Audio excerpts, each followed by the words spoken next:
Hello नमस्कार and welcome. आप सभी का एक बार फिर से स्वागत है हमारे यूट्यूब चैनल में। आज इस वीडियो में हम देखेंगे जो संविधान भारतीय संविधान है उसके स्रोत क्या क्या थे। जो भारत का जो संविधान बना हुआ है वो विश्व के अनेक देशों के संविधानों का सार है या निचोड़ है। इसमें हमने यूएसए, कनाडा, यूएसएसआर, जो आज का जो रूस है वो, और आयरलैंड, इन अलग अलग देशों के संविधान से अलग अलग प्रावधान ग्रहण किए हैं, जिनमें से मौलिक अधिकार, डीपीएसपी, राज्य के नीति निर्देशक तत्व कहा जाता है। और ये एक है न्यायिक पुनरावलोकन,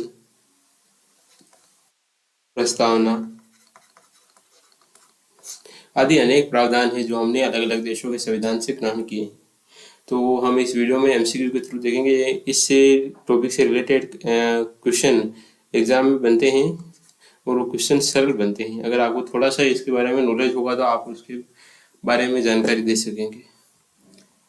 तो शुरू करते हैं। हमारा सबसे पहला क्वेश्चन है कि भारत के संविधान में उद्देशिका का विचार लिया गया है। यहाँ पे किया गया नहीं, लिया गया है। जो भारत का संविधान है उस संविधान की जो प्रस्तावना है उसे कोई उद्देशिका कहते हैं। जो भारत के जो संविधान की जो उद्देशिका है वो पेश की गई थी पंडित जवाहरलाल नेहरू द्वारा। उन्होंने कब पेश की थी? 13 दिसंबर को।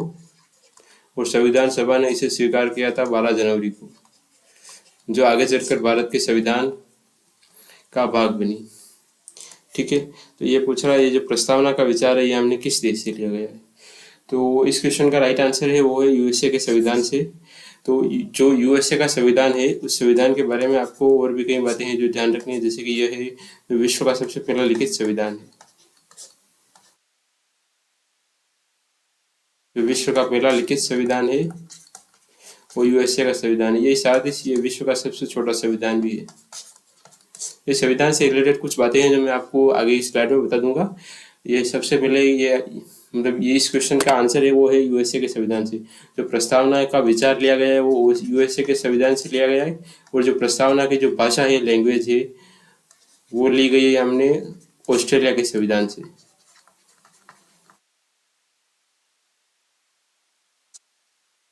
तो आगे ये देख लीजिए, यहाँ पे इसका आंसर दे रखा है। जो उद्देशिका का जो विचार है वो लिया गया है यूएसए के संविधान से, और उद्देशिका की जो भाषा है वो ली गई है ऑस्ट्रेलिया के संविधान से। संविधान से रिलेटेड एक दो क्वेश्चन और हैं जो मैं आपको बता देता हूँ यहाँ पे। खैर छोड़िए उसको जब आगे वो क्वेश्चन आएंगे तब उनके बारे में बता दूंगा। अगला क्वेश्चन है कि भारतीय राजनीतिक व्यवस्था में इनमें से कौन सा सर्वोच्च है। जो भारतीय राजनीतिक व्यवस्था है उसमें से सबसे सुप्रीम कौन है, सबसे ऊपर कौन है? तो इस क्वेश्चन का राइट आंसर आप बताइए। सर्वोच्च न्यायालय है, या संविधान है, या संसद है, या कोई धर्म है? तो भारतीय राजनीतिक व्यवस्था है उसमें जो सर्वोच्च है वो है संविधान। भारत का जो संविधान है वही सबसे सुप्रीम है। इसी संविधान की व्याख्या करने के लिए सर्वोच्च न्यायालय है, और इस संविधान की जो रक्षा करने का वो जो दायित्व है वो दिया गया है राष्ट्रपति को, सर्वोच्च न्यायालय को, राज्यपाल को, आदि पदाधिकारियों को दिया गया है संविधान की रक्षा का दायित्व। जो संसद है वो संविधान में संशोधन कर सकती है, विशेष बहुमत से संविधान में संशोधन कर सकती है। अगला क्वेश्चन है कि भारत में न्यायिक पुनरीक्षण की संकल्पना निम्न में से किस देश के संविधान से ली गई? यहाँ है न्यायिक पुनरीक्षण, इसको इंग्लिश में कहते हैं जुडिशल रिव्यू, जेआर। इसका मतलब क्या होता है? जैसे कि भारतीय जो संसद है या विधानमंडल है राज्यों की, इन्होंने कोई एक्ट बनाया है, कोई विधि या कानून बनाया है, तो उस विधि या कानून का जो पुनरीक्षण कर सकती है वो न्यायपालिका कर सकती है। यानी कि उसमें क्या क्या है, अगर उनमें से अगर न्यायपालिका चाहे तो उस पूरे जो विधि है उस विधि को समाप्त कर सकती है, या उसको विधि का कोई भाग समाप्त कर सकती है अगर वो संविधान के जो मूल ढांचा है वो उसके खिलाफ जा रहा है। तो अब आपको कमेंट में ये बताना है कि जो मूल ढांचे का जो सिद्धांत है वो न्यायपालिका ने सबसे पहले किस बाद में दिया था, किस केस में सबसे पहले ये संविधान के जो मूल ढांचे का सिद्धांत है वो भारत के संविधान का वो सामने आया था। और भारत के संविधान में मूल ढांचे में कौन कौन सी चीजें हैं यह भी आप हमें कमेंट में बता सकते हैं। तो इस क्वेश्चन का जो राइट आंसर है वो क्या है कि भारत में न्यायिक पुनरीक्षण की संकल्पना निम्न में से किस देश के संविधान से ली गई। इसके जो ऑप्शन है वो है यूके के संविधान से, यूएसए के संविधान से, यूएसएसआर के संविधान से या ऑस्ट्रेलिया के संविधान से। यूके यानी कि यूनाइटेड किंगडम, यूएसए यानी कि संयुक्त राष्ट्र अमेरिका, यूएसएसआर जो आज का जो रूस है उसका जो पूर्व नाम है वो यूएसएसआर है, जो एक मतलब देशों का संगठन था यूएसएसआर, उसी से अलग होके कई देश बने जो, या ऑस्ट्रेलिया से। जो न्यायिक पुनरीक्षण की जो पावर है वो हमने ली है यूएसए के संविधान से। अभी हमने पिछले क्वेश्चन में जो प्रस्तावना देखी थी, प्रस्तावना का जो विचार था वो भी यूएसए के संविधान से लिया गया। जो न्यायिक पुनरीक्षण की जो पावर है वो भी हमने यूएसए के संविधान से ही ली है। मैं आपको आगे एक मतलब एक पीडीएफ के जरिए बता दूंगा कि हमने किन देशों से अलग अलग, सब एक देश वाइज बता दूंगा कि इस देश से हमने क्या क्या लिया है। ठीक है, हमारा इसके बारे में दे रखा है न्यायिक पुनरीक्षण जो लिया यूएसए के संविधान से। जो सुप्रीम कोर्ट होता है वो विधानों आदेशों का न्यायिक पुनर्विलोकन कर सकता है, उन विधानों आदेशों को शून्य घोषित कर सकता है जो संविधान के प्रावधानों का उल्लेख करते हैं। जैसे इसका मैं एक एग्जाम्पल देना चाहूँ आपको, तो एक संविधान संशोधन हुआ था जो सुप्रीम कोर्ट के न्यायाधीश है उनकी नियुक्तियों के संबंध में, तो सर्वोच्च न्यायालय ने उस पूरे के पूरे संविधान संशोधन को ही रद्द कर दिया गया था।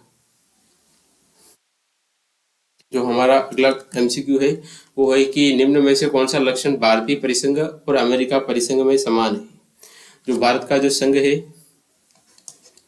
और जो अमेरिका का जो संघ है, ये क्वेश्चन ये पूछना चाहता है कि जो भारत का जो संघ है और अमेरिका का जो संघ है, इन दोनों में से निम्न में से कौन सा लक्षण समान रूप से पाया जाता है। ये दिए हुए हैं ऑप्शन, एक ही नागरिकता, संविधान की 3 अनुसूचियां, न्यायपालिका की द्वैतता या संविधान के निर्वचन के लिए परिसंघीय उच्चतम न्यायालय। देखिए, जैसा कि आपको विदित होगा कि भारत में जैसे कि कोई व्यक्ति है तो वो सिर्फ भारत का नागरिक है। कोई मतलब जैसे राजस्थान का है तो राजस्थान का नागरिक नहीं है, उत्तर प्रदेश का है तो उत्तर प्रदेश का नागरिक नहीं है, वो सब भारत का नागरिक है। उसी तरह से अमेरिका में ऐसा सिस्टम नहीं है, वहां पे दोहरी नागरिकता है। कोई व्यक्ति अमेरिका का नागरिक है, जैसे कि मैं आपको एक दे दूं एग्जाम्पल, वाशिंगटन का कोई आदमी है, वाशिंगटन डीसी, तो वो आदमी है वो वॉशिंगटन की भी नागरिकता रखेगा और अमेरिका की भी नागरिकता रखेगा, यानी कि वो आदमी दोहरी नागरिकता का लाभ लेगा। तो ये लक्षण तो समान नहीं है। भारतीय संविधान की 3 अनुसूचियां, जो भारत के संविधान है उसमें 3 अनुसूचियां है, जैसे एक है संघ सूची, एक है राज्य सूची और एक है समवर्ती सूची।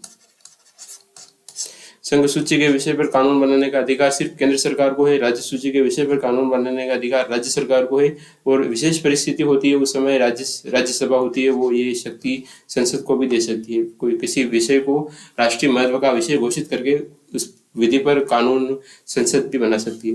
जो समवर्ती सूची के विषय होते हैं उन पर राज्य सरकार और केंद्र सरकार दोनों मिलकर दोनों कानून बना सकती है।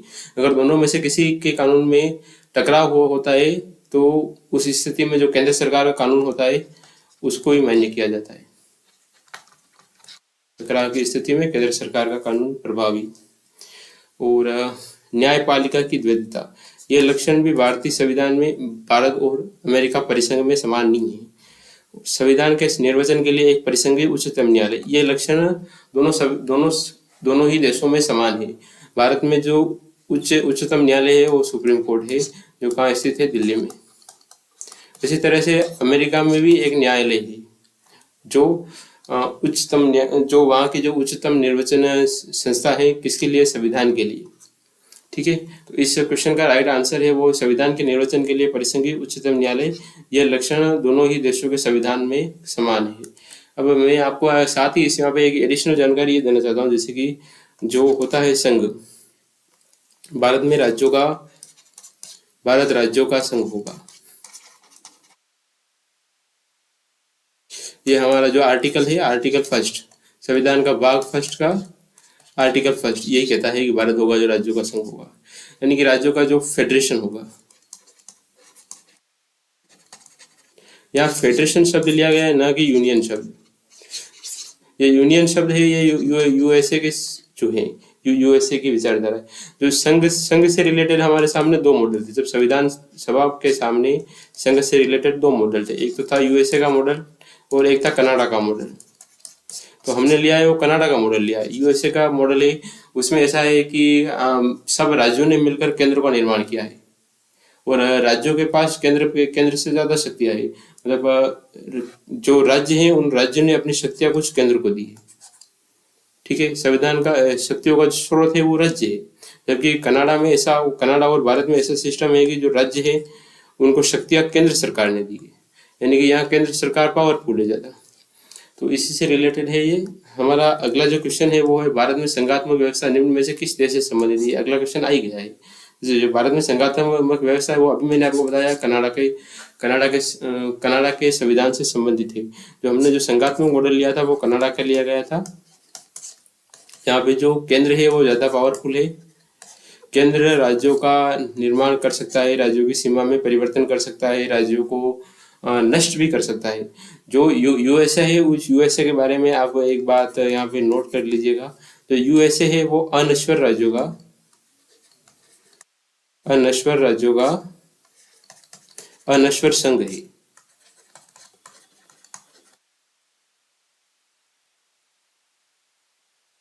यानी कि वहां राज्य भी अनश्वर है और जो संघ है वो भी अनश्वर है। संघ तो अनश्वर ही होता है, जबकि जो भारत है वो नश्वर राज्यों का अनश्वर संघ है। जो नश्वर राज्यों का अनश्वर संघ है, यानी कि यहाँ राज्य है जो नष्ट हो सकते हैं। अगर केंद्र सरकार चाहे तो किसी राज्य को नष्ट कर सकती है, पूर्णतया उसको लोकन कर सकती है, लेकिन अमेरिका में ऐसा सिस्टम नहीं है। वहां अगर केंद्र सरकार चाहे तो राज्य को नष्ट नहीं कर सकती। ये इसके बारे में आगे दे रखा है कि भारतीय संविधान में राज्यों के संघ की संकल्पना British north India America act Canada से प्रेरित है। भारतीय संविधान के अनुच्छेद 1 के अनुसार भारत राज्यों का संघ है। ये मैं आपको पहले ही बता चुका हूँ कि भारत राज्यों का संघ है। मैं पेन का कलर चेंज कर देता हूँ। जो हमारा अगला क्वेश्चन है वो है कि भारत के संविधान में सम्मिलित समवर्ती सूची निम्न में से किस देश की देन है। मैंने आपको अभी बताया कि जैसे कि जो भारत का संविधान है उसमें तीन सूचियां शामिल है, संघ सूची,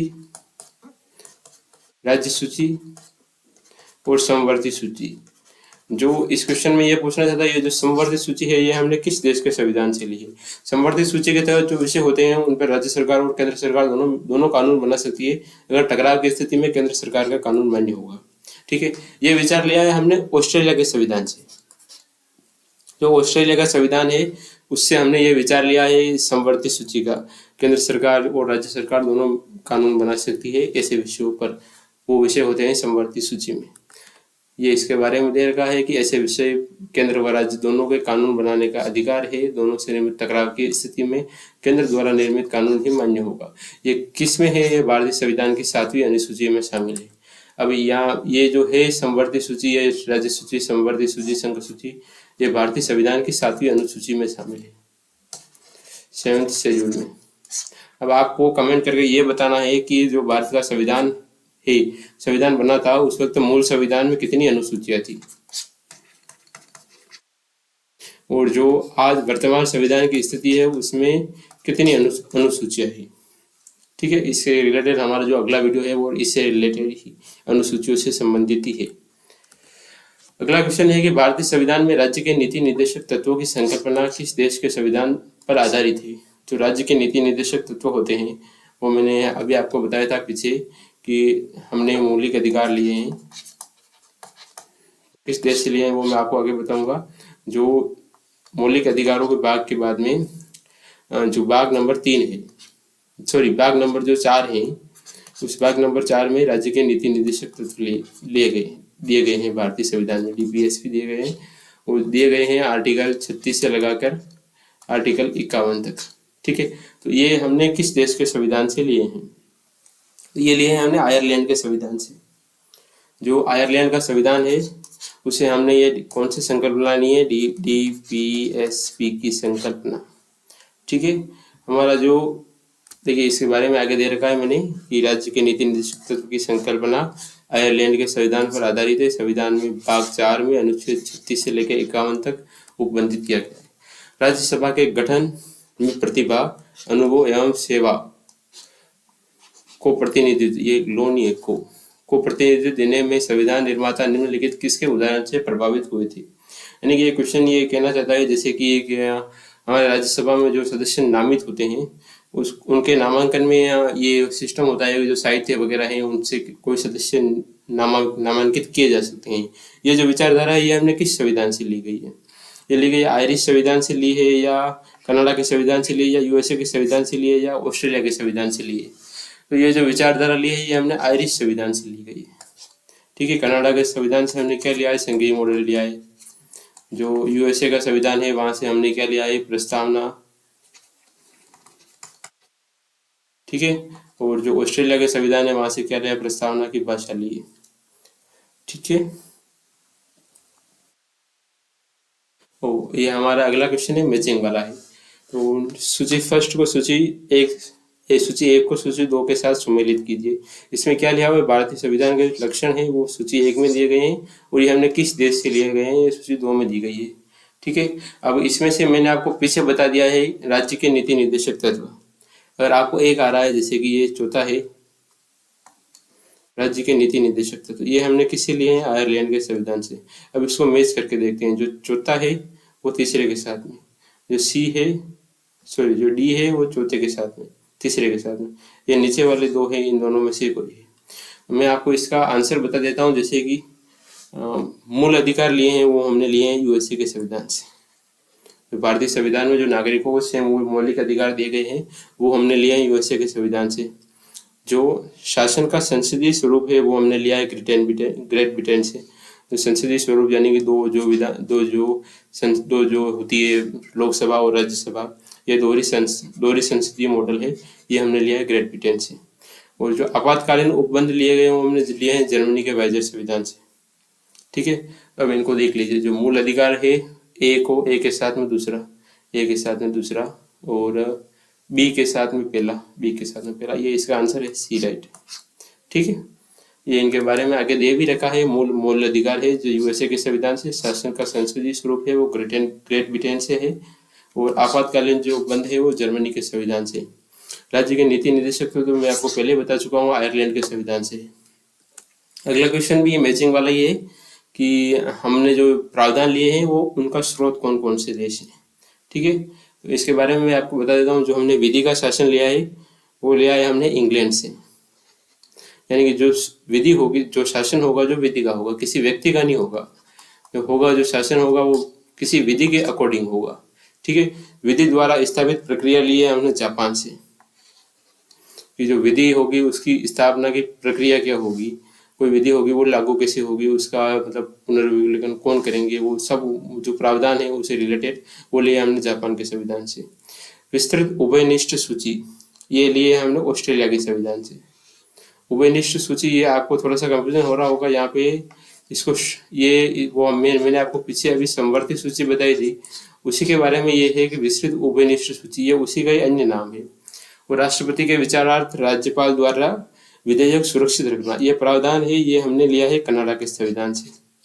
तो राष्ट्रपति के विचारार्थ राज्यपाल द्वारा विधेयक जो सुरक्षित रखे जाते हैं उन एक्ट को, जैसे कोई एक्ट विधानसभा ने पारित किया, ठीक है, और वो एक्ट राज्यपाल के पास स्वीकृति के लिए भेजा जाता है। अगर राज्यपाल चाहता है कि यह एक्ट राष्ट्रपति के पास भेजूं तो वो उसे सुरक्षित रख लेता है और वो बाद में राष्ट्रपति के पास भेजता है। अब ऐसे विधेयकों को जो मंजूरी होगी वो राष्ट्रपति ही देंगे बाद में। ये इनके बारे में आगे दे रखा है। जो विधि का शासन है वो हमने लिया इंग्लैंड से, विधि द्वारा स्थापित प्रक्रिया लिया हमने जापान से, और विस्तृत उभयनिष्ठ सूची इसको मैं यहाँ पे लिख लेता हूँ आगे, समवर्ती सूची, ताकि आप कंफ्यूजन नहीं पड़े। और राष्ट्रपति के विचारार्थ राज्यपाल द्वारा विधेयक सुरक्षित रखना, ये हमने लिया है कनाडा के संविधान से। ठीक है, अगला क्वेश्चन है कि लिखित संविधान का प्रारंभ किस देश से हुआ? ये मैंने आपको पहले बता दिया है, इसका आंसर है अमेरिका। जो देखिए लिखित संविधान, दुनिया में सबसे पहला जो लिखित संविधान था वो था यूएसए का। अगर मैं आपको पूछूं कि एशिया में सबसे पहला लिखित संविधान किस देश का था?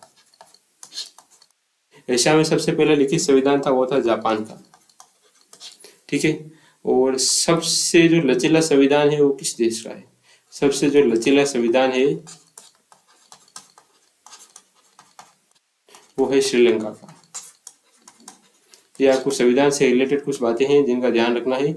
और ये जो यूएसए का जो संविधान है ये सबसे छोटा संविधान भी था। इसमें इस छोटे बड़े की बात करें तो सबसे छोटा संविधान है वो यूएसए का था। इसमें मात्र 7 अनुच्छेद थे। और सबसे बड़े संविधान की बात करें वो था भारत का संविधान। इसमें मूल संविधान में 395 अनुच्छेद थे। 395 अनुच्छेद थे मूल संविधान में। आज की तारीख में ये हालांकि गड़बड़ गए हैं, इनकी एग्जैक्ट संख्या तो मालूम नहीं है, लेकिन फिर भी हम कह सकते हैं 400 450 से प्लस है। उनमें से कुछ भाग भी शामिल है, जैसे मूल संविधान में 395 अनुच्छेद थे। जो यूएसए का संविधान है जो सबसे छोटा लिखित संविधान है जिसमें मात्र 7 अनुच्छेद शामिल है। अगला जो एक स्टेटमेंट दे रखा है कि भारत का संविधान सबसे अधिक बड़ा हो गया है। ठीक है, इसका कारण दे रखा है कि मौलिक अधिकारों का अध्याय अमेरिकन संविधान के मॉडल से लिया गया है। ठीक है, तो आपको इनमें से देख के बताना है कि जो कथन इनमें से कौन सा स्टेटमेंट सही है। मैं स्टेटमेंट पढ़ लेता हूँ एक बार कि कथन और कारण दोनों सही है और कथन कारण का स्पष्टीकरण है। ये कह रहा है जैसे कथन है कि भारत का संविधान सबसे बड़ा है, ये भी सही है। और मौलिक अधिकारों का अध्याय अमेरिकन संविधान से मॉडल से लिया गया, ये भी सही है। और ये इसका सही स्पष्टीकरण है। अगला स्टेटमेंट है कथन और कारण दोनों सही है किंतु कथन कारण का स्पष्टीकरण नहीं है। दोनों सही है लेकिन स्पष्ट नहीं कर रहा है ये इसको। और कथन सही है या कारण गलत है। ये कथन सही है लेकिन इसका कारण गलत है। अगला स्टेटमेंट है कथन गलत है और कारण सही है, यानी कि ये कथन गलत है और कारण सही है। तो देखिए मैंने आपको बता दिया, पहले ही बता चुका हूँ ये दोनों। अगर आपने ध्यान से वीडियो देखा होगा तो ये क्वेश्चन काफी सरल है। भारत का जो संविधान है वो सबसे बड़ा संविधान है। मैंने आपको जस्ट पीछे वाली स्लाइड में बताया है कि इसमें 395 अनुच्छेद है। ठीक है, ये सबसे बड़ा संविधान है। ओके, ये यानी कि ये कथन तो सही है। तो कथन सही है यानी कि कथन गलत वाला एलिमिनेट कर दीजिए। ठीक है, अगला है कि मौलिक अधिकारों का अध्याय अमेरिकन संविधान के मॉडल से लिया गया। ये भी मैंने आपको पहले बता दिया है कि जो मौलिक अधिकारों का है वो हमने यूएसए के संविधान से लिए हैं मौलिक अधिकार। ठीक है, ये क्वेश्चन ये स्टेटमेंट भी सही है, यानी कि जो कथन कारण गलत वाला है ये भी गलत है, यानी कि है इनमें से ही है, इन दोनों में से ए या बी सही है, या तो या इसका स्पष्टीकरण है या नहीं है। तो अब जब भी ऐसे क्वेश्चन आए तब आप इन दोनों के बीच में लगा देना है आपको क्योंकि। ठीक है, अब इसको देखिए कि भारत का संविधान सबसे अधिक बड़ा हो गया है क्योंकि मौलिक अधिकारों का अध्याय अमेरिका के संविधान के मॉडल से लिया गया है। तो ये देखिए आप विचार कीजिए कि जो भारत का संविधान है उसमें क्या सिर्फ मौलिक अधिकारों के बारे में है? नहीं, उसमें मौलिक अधिकार भी है, उसमें डीपीएस भी है, उसमें और भी अन्य प्रावधान है, उसमें राज्यों के बारे में भी जानकारी है, उनमें राज्यों के जो आयोग हैं उनके बारे में भी जानकारी है। इसीलिए जो भारत का संविधान है वो विस्तृत हो गया है और उस समय इस विशेष संविधान को बनाने की जरूरत थी। इसलिए ये है कि लेकिन सिर्फ मौलिक अधिकारों के कारण बड़ा हुआ है, ये बात गलत है। तो यानी कि ये इसका आंसर है और ये है कि बी राइट है कि कथन और कारण दोनों सही है किंतु कारण सही स्पष्टीकरण नहीं है। ये इसका सही से स्पष्टीकरण नहीं है कि हाँ भाई कि इसी कारण से भारत का संविधान बड़ा हो गया है। ये इसके बारे में आगे दे भी रखा है। भारत का संविधान सबसे बड़ा संविधान, इसमें 22 भाग, 395 अनुच्छेद और 12 अनुसूचियां। ये 12 अनुसूचियां आज की तारीख में, वर्तमान मूल संविधान में मात्र 8 अनुसूचियां थी। ठीक है, हमारा जो अगला क्वेश्चन है वो है भारतीय संविधान में मौलिक कर्तव्यों का विचार हमने किस देश के संविधान से लिया गया है। तो भारत के जो संविधान में जो मौलिक कर्तव्य है सबसे पहले आपको इनकी स्थिति बतानी है। ये संविधान में जैसे कि जो डीपीएसपी खत्म होती है भाग 4 में डीपीएसपी है राज्य के नीति निर्देशक तत्व। उसके बाद में एक संविधान संशोधन करके 42वां संविधान संशोधन था। ठीक है, 42 CAA 1976 तत्कालीन इंदिरा गांधी की सरकार के समय में हुआ था और इस संविधान संशोधन को मिनी संविधान भी कहा जाता है क्योंकि यह बहुत बड़ा संविधान संशोधन था। इसमें संविधान के काफी भाग थे, उनमें बदलाव हुआ था। ठीक है, तो इसके तहत क्या किया गया, जो संविधान का जो भाग 4 था उसी के बाद एक नया भाग बनाया गया जो था भाग 4A। ठीक है, इसमें कौन सा आर्टिकल था, इसमें एक आर्टिकल ही है, आर्टिकल 51A। ठीक है, इस 51A में क्या प्रावधान थे, मूल कर्तव्य के बारे में। अब मूल कर्तव्य क्या होते हैं, जैसे कि हमें संविधान द्वारा मौलिक अधिकार दिए गए हैं कि ये हमारे मौलिक अधिकार है, इन्हें राज्य नहीं छीन सकता। उसी तरह से जो मूल कर्तव्य होते हैं वो नागरिकों के कर्तव्य होते हैं कि हाँ, हम इस देश में रह रहे हैं तो इस देश के प्रति हमारे कुछ कर्तव्य हैं। तो ये हमने लिए हैं रूस के संविधान से। जो पूर्व सोवियत संघ था, USSR, वहाँ के संविधान से हमने लिए हैं मौलिक कर्तव्य। ठीक है, ये इसके बारे में आगे दे रखा है कि जो मूलतः अंगीकृत संविधान के भाग नहीं थे, इन्हें 42वें संविधान संशोधन 1976 द्वारा सम्मिलित किया गया। मूल कर्तव्य पूर्व सोवियत संघ के संविधान। तो ये थे हमारे MCQ। हमारे MCQ यहीं पे समाप्त होते हैं। तो अब हम देखते हैं जो इससे रिलेटेड मैंने आपको कहा था कि एक एक जो देश है उस देश वाइज जो उन देशों से हमने क्या क्या प्रावधान लिए हैं वो मैं आपको बताऊंगा। ठीक है, तो हमने देखो सबसे पहले लिए हैं भारत शासन अधिनियम 1935। ये भारत की स्वतंत्रता से पहले का अधिनियम था। ठीक है, और इसका भारत के संविधान में सर्वाधिक योगदान था, क्योंकि हमने जो पूरा जो प्रशासनिक विवरण है वो हमने इसी से लिया है। इसी में प्रशासनिक विवरण के साथ साथ जो राज्यपाल का जो कार्यकाल है, और साथ साथ लोक सेवा आयोग, न्यायिक संरचना, न्यायपालिका की जो संरचना है वो, जैसे कि उच्चतम न्यायालय, उच्च न्यायालय, फिर जिला न्यायालय, ऐसी जो संरचना है वो हमने यहीं से लिए। और एक संघीय व्यवस्था का मॉडल भी हमने यहीं से लिया है। ठीक है, अगला है ब्रिटेन का संविधान। अगर इस भारत शासन अधिनियम 1935 के बाद सर्वाधिक योगदान पूछा जाए तो वो था ब्रिटेन के संविधान का। यहाँ से हमने लिया जो संसदीय प्रणाली, जिस संसदात्मक व्यवस्था, ये एक तो हमने लिए है कि अध्यक्षतात्मक नहीं लिए, अध्यक्षतात्मक की जगह संसदीय ली है। ठीक है, वो संसदीय में भी कौन सी ली, द्विसदनात्मक ली है, यानी कि हमारे यहाँ पे लोकसभा भी है और राज्यसभा भी है, दूसरा सदन मॉडल।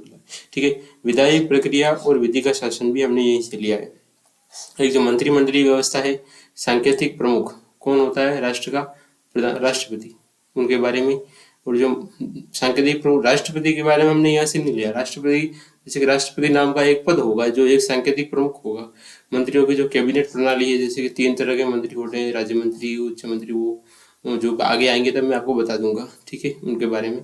और जो प्रधानमंत्री का जो पद होता है उसके बारे में भी हमने यहीं से लिया है, एकल नागरिकता। और जो निम्न सदन या यहाँ पे है निम्न सदन। ठीक है, जो निम्न सदन होता है जो अधिक शक्तिशाली होता है, जैसे भारत में लोकसभा है तो वो अधिक शक्तिशाली है, राज्यसभा के तहत पर राज्यसभा से ज्यादा पावर है उसके पास। अगला है मंत्रिमंडल निम्न सदन के प्रति उत्तरदायी, जैसे कि जो मंत्री होते हैं वो लोकसभा के प्रति उत्तरदायी है, न कि राज्यसभा के प्रति। और हमने क्या लिया ब्रिटेन के संविधान से, लोकसभा अध्यक्ष की शक्तियां और उसकी भूमिका, जो लोकसभा का जो अध्यक्ष होगा उसकी शक्तियां और उसकी क्या क्या भूमिका होगी, और सर्वाधिक मत के आधार पर चुनाव में जीत। ये जो प्रावधान होता है, जो जैसे कि सबसे ज्यादा वोट जिसको मिलेंगे वही चुनाव में जीतेगा, ये प्रावधान हमने कहाँ से लिया है, ब्रिटेन के संविधान से। अगला है USA के संविधान से। जो USA संयुक्त राष्ट्र अमेरिका है उसके संविधान से हमने लिया है। तो सबसे पहले प्रस्तावना का विचार लिया है, फिर लिया हमने मौलिक अधिकार, और लिया शक्ति का पृथक्करण, जो राज्य और केंद्र के बीच में जो शक्तियां हैं उन शक्तियों को बंटवारा को स्पष्ट बंटवारा, न्यायपालिका की स्वतंत्रता, न्यायिक पूर्वावलोकन, उपराष्ट्रपति। तो उपराष्ट्रपति का पूरा जो विचार है हमने USA से लिया है, सिर्फ उसका कार्यकाल नहीं लिया। जैसे USA में क्या होता है, जो उपराष्ट्रपति होता है, उपराष्ट्रपति वो जैसे कि कभी बाई चांस जैसे कि राष्ट्रपति का पद रिक्त है, उनकी मृत्यु हो गई या वो स्वास्थ्य कारणों से किसी और कारण से उनका पद रिक्त है, तो वो तब तक राष्ट्रपति रहेंगे जैसे कि उनका कार्यकाल भी राष्ट्रपति के कार्यकाल तक जितना होगा उतना ही होगा। क्योंकि भारत में ऐसा नहीं है, भारत में जो सीमित समय के लिए ही राष्ट्रपति के पद पर रहते हैं, जैसे जो शेष कार्यकाल होता है उतने समय के लिए ही उपराष्ट्रपति राष्ट्रपति के पद पर रहते हैं। USA में ऐसा नहीं है। जो महाभियोग होता है, महाभियोग किसे कहते हैं, जो राष्ट्रपति के ऊपर जो महाभियोग लगता है उनको राष्ट्रपति के हटाने के लिए उसको महाभियोग कहते हैं। और जो सुप्रीम कोर्ट, हाई कोर्ट के न्यायाधीशों को हटाना, ये प्रक्रिया दोनों की सेम है, लेकिन जो महाभियोग शब्द है वो स्पेशल संविधान में राष्ट्रपति के बारे में लिया गया है। तो विधियों का समान संरक्षण और राष्ट्रपति की स्थिति राज्य के कार्यकारिणी और सशस्त्र बलों के सर्वोच्च सेनापति के रूप में, जो तीनों सेनाओं का जो सर्वोच्च कमांडर होता है, सुप्रीम कमांडर, वह राष्ट्रपति होता है। ये प्रावधान हमने लिया है कहाँ से, USA के संविधान से। आयरलैंड से क्या लिया है, राज्य के नीति निदेशक तत्व, ठीक है, DPSP। और राज्यसभा के सदस्यों का मनोनयन, जो सदस्य मनोनीत होते हैं राज्यसभा में उनको कौन करता है, राष्ट्रपति। और उन्की जो सूची होती है उन्हें कौन देता है, प्रधानमंत्री। और प्रधानमंत्री क्या, मंत्रिमंडल देता है। लेकिन मंत्रिमंडल के तो जो अध्यक्ष के तौर पर प्रधानमंत्री को सूची देता है, ठीक है। तो उनका जो मनोनयन होता है वो हमने कहाँ से लिया है? आयरलैंड से। राष्ट्रपति के निर्वाचन की जो प्रणाली होती है, वो जो एकल संक्रमणीय मत स्थानांतरण प्रणाली होती है, वो हमने कहाँ से लिया? आयरलैंड के संविधान से। कनाडा से क्या लिया है? एक मजबूत संघ सरकार वाला संघीय मॉडल लिया है, ठीक है। यूएसए का मॉडल नहीं लिया है, संघ में हमने कनाडा का मॉडल लिया है। अवशिष्ट शक्तियां केंद्र के पास, जैसा कि मैंने आपको पहले बताया था, जो संघ सूची, राज्य सूची और समवर्ती सूची, ये तीनों सूचियां होती हैं। इन तीनों सूचियों के अलावा भी कोई, जैसे कि कोई बच गई है, कोई मतलब इन तीनों सूचियों में जो विषय है, उन विषय के अलावा कोई विषय बच गया है। जैसे कि जब संविधान बना था उस समय कंप्यूटर से रिलेटेड कोई जानकारी नहीं थी, तो उन्होंने, जाहिर सी बात है, उन्होंने इंटरनेट के बारे में कुछ नहीं दिया होगा। तो इनके अलावा जो भी कानून है, अपशिष्ट कानून कहते हैं उनको। और जो अपशिष्ट जो शक्तियां होती है वो किसके पास होती है? केंद्र के पास, ठीक है। केंद्र द्वारा राज्यों में राज्यपाल की नियुक्ति, यह मॉडल भी हमने कनाडा से लिया है, ये बात भी हमने, ठीक है। अगला है हमने ऑस्ट्रेलिया के संविधान से क्या क्या लिया है? ये लिया है हमने समवर्ती सूची, व्यापार और वाणिज्य की स्वतंत्रता, और संसद की जो संयुक्त बैठक होती है वो हमने कहाँ से ली है? ऑस्ट्रेलिया से। जो प्रस्तावना की भाषा है वो भी हमने कहाँ से ली? ऑस्ट्रेलिया से। अगला है फ्रांस। फ्रांस के संविधान से हमने स्वतंत्रता, समता, बंधुत्व और गणतंत्रात्मक शासन प्रणाली, ये सब बातें ली। ये जो है, ये भारत की प्रस्तावना के भाग भी है। जब इनके बारे में हम प्रस्तावना में पढ़ेंगे तब इनके बारे में और जानेंगे। ये फ्रांस की क्रांति से प्रेरित थे। अगला है दक्षिण अफ्रीका। दक्षिण अफ्रीका के संविधान से हमने लिया है संविधान संशोधन की जो शक्ति है वो कठोर वाली, जैसे कि जो मतलब संघीय संरचना वाले जो बिंदु हैं उन पे संविधान संशोधन कठोर तरीके से होता है। ये हमने लिया है दक्षिण अफ्रीका से। और राज्यसभा के सदस्यों का जो निर्वाचन होता है वो भी हमने दक्षिण अफ्रीका से लिया है। जर्मनी का जो वाइजर संविधान है वहां से लिया हमने आपातकाल में मौलिक अधिकारों का निलंबन, जैसे कि जो जब देश में आपातकाल लागू होता है तब जो संविधान के भाग 3 के अंतर्गत जो मौलिक अधिकार प्राप्त हैं उनका निलंबन हो जाता है, यानी कि वो हटाए जा सकते हैं। इनको कौन हटाता है? राष्ट्रपति, ठीक है। जो सोवियत संघ है वहां से हमने लिया है मौलिक कर्तव्य, भाग 4A, आर्टिकल 51A। प्रस्तावना में न्याय की विचारधारा, जो प्रस्तावना में हमें जो 3 प्रकार के न्याय दिए जाते हैं, वो जब हम प्रस्तावना पढ़ेंगे तब मैं आपको बताऊंगा। उनके बारे में हमने जो लिया है वो सोवियत संघ से लिया है, ठीक है। जापान से हमने क्या क्या लिया है? विधि द्वारा स्थापित प्रक्रिया और वह विधि जिसके आधार पर उच्चतम न्यायालय कार्य करता है। ये बातें हमने ली है जापान के संविधान से। ये मैंने आपको जो अलग अलग देशों के जो संविधान है उन संविधान से हमने क्या क्या लिया है उनके बारे में बता दिया है। तो अगर आपको ये वीडियो अच्छा लगा है तो इस वीडियो को लाइक कीजिएगा। आप अपने दोस्तों के साथ उसको शेयर भी कर सकते हैं। और अगर आपको हमारे इस चैनल पर नए हैं तो इस चैनल को सब्सक्राइब कर दीजिएगा। धन्यवाद।